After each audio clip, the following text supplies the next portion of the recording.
Leaders build culture, but what is it? This one's a big one, team, and it's an important one. It's one we really need to get into, so this may take just a little bit longer.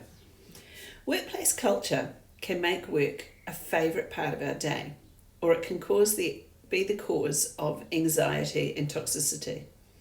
Culture building is about norms, communication, deepening an understanding of yourself, each other, and what is valued. Culture is about transparency, accountability, trust, honesty, and excellence. It is about all of these things when things are going well, and more about these things when the going gets tough. This comes from the leader. The leader sets the culture and is the compass. Leadership is about building culture with the endeavour of a positive one at that. Buckle up, this is a week's learning in a 10-15 minute summary. So, what does it take? How do you do it? It is about teams and getting the right people on the team with the right qualities, and that comes back to some work about Lencioni and his team players. It's about building teams with norms and understandings of practice around those 5 critical elements. It's a focus on building a daring culture. That's how Brené Brown dared to lead. And understanding yourself and your perspective and the perspective that others bring. And seeing things from different frames. That's doing a DISC analysis. And then finally, understanding the values in play, yours and everyone else's, and aligning values and how that helps you to understand the conflict that comes. So, teams. Getting the right people on the right team with the right qualities. How well do you know each person in the team? What are their strengths and their development needs? How do you know? What have you used to measure it? Does each member of the team know each other's strengths and their needs? Is an effective team one that argues or always agrees? And here's this big one. Do you look for people who are more similar to you or different? Can you define the qualities of a team player? Most people can't. It's a question we ask during interviews, yet we don't know the answer ourselves. It should be something we can all identify before we interview or before we go out searching for the right people to fit our definition. A critical piece of work that really gets done. So, what qualities makes up a team player? Lencioni suggests that we need to look for 3 qualities. Hungry, the self-starters, the people who want to work and put in the effort. Humble, those who are in it for the team, not for themselves. And smart, we're talking people smart, people that can build relationships, understand with people and work with others. Lencioni gives us another piece too, about building teams with norms and understandings and practice around 5 critical elements, the 5 behaviours of a team. There are 5 critical elements to building your team. To achieve results, to develop a strong, positive, high-functioning culture, each element is critical from the foundation up. Trust, we throw this word around too without really understanding it. What does trust mean? What does it look like? How do we build it with each other? Do your team really trust each other? Then we move on to conflict. Positive conflict can only happen if trust is in place. Conflict and challenge bring higher levels of engagement and deeper understanding, critical thinking, and allows the best ideas to be at the fore. Do your team see conflict as a positive? And how do they work with conflict? Does everyone value it?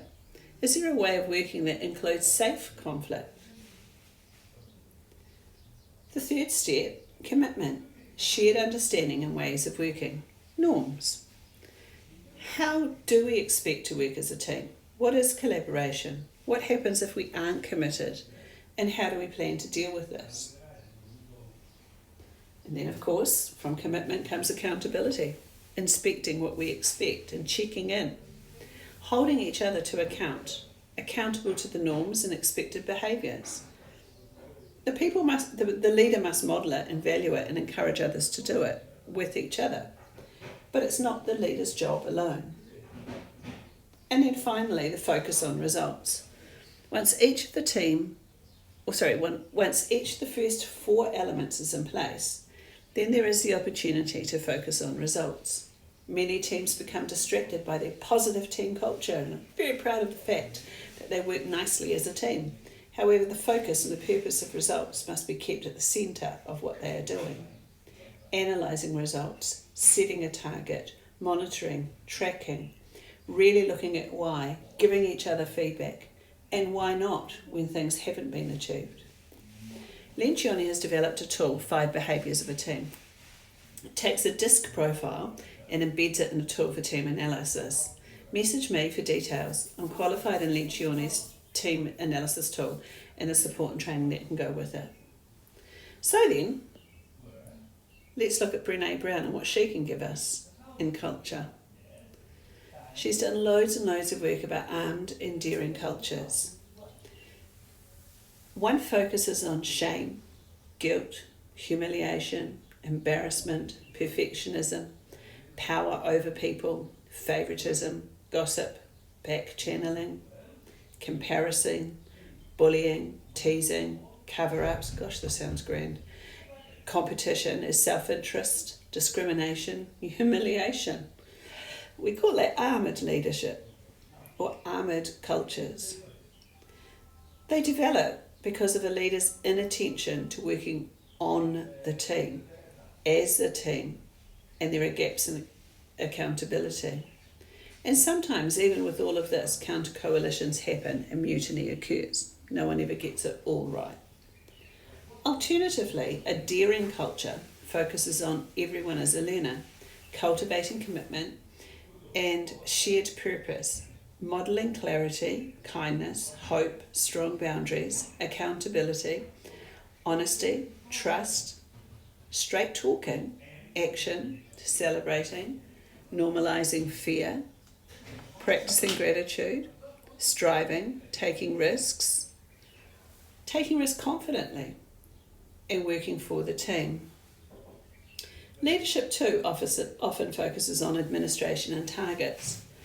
As much time must go into a focus on understanding and developing the team as a team. We often take how to work as a team as a given and dismiss it as not important. We just expect it of people. But frequent open discussion and evaluation of team functionality is critical to maintaining a daring and developing culture. So if we're doing that, we need to understand ourselves. Understanding yourself, your perspective, and the part that you play in the team. And understanding the idea that others can see the frame very, very differently. Individuals bring different perspectives to the workplace, to a vision, to their interactions and with others. Everyone has their version of reality. Everyone brings their perspective. It is always surprising to team members when they learn that others don't see things in the same way that they do.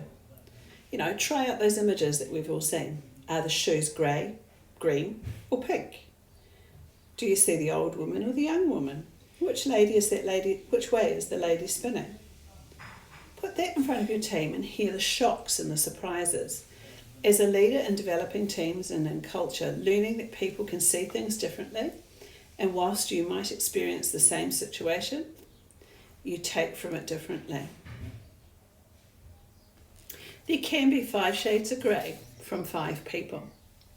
It is then finding a shared understanding within this. Understanding how others see, work and react can build a culture of communication, value, depth and trust.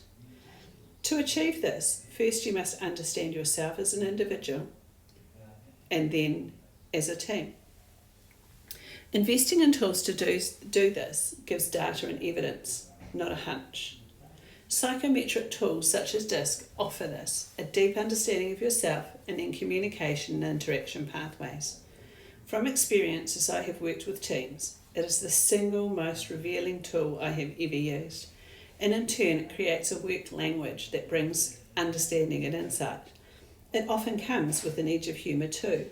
Spending time learning about the team and working on the team, not just as a team, and is an ongoing message. It is invaluable. I'm trained in disc profiling too, so yell out if you want some help with that. Understanding though, the last part of the cog, are the values that drive you and the values that are in play. I am not talking about the values of the workplace. I'm talking about aligning your values and understanding the conflict that comes when others cross those values or there are misalignments. Finally, in building culture, or perhaps it should be first, the place that values play in our work culture and conflict is overlooked and misunderstood. We are talking about our personal core values. When we really understand the 4 or 5 core values that we live our lives by, we really begin to understand why we get upset in some situations and why we can become so angered. 90% of conflicts occur because our core values are crossed. Take the time to identify what your core values are, what drives your life. Ask your partner, your close colleagues, and match them against your list. Values are your guide and your measuring stick. You can only ever have one set of values, and they don't change depending on whether you are at work or in the wider world. When someone upsets you, take the time to work out which of your values was crossed, and then to understand what values does this person have and what drives them. Where is the misalignment? To do this, your team need to understand their personal value set and those of others. This, in a culture, it can be the key to unlocking, understanding, communication and conflict. Spend time on it. So in summary, we need a success measure. What does a strong, positive culture look like? It has trust, clarity, difficult conversations can be had, conflict is regarded as healthy, results are excellent, feedback is frequent, humour is healthy. There is joy in what we do, and do we speak with understanding? Working out culture and developing culture is heavy. It's heavy lifting but critical to our success. I think it's the hardest work a leader does.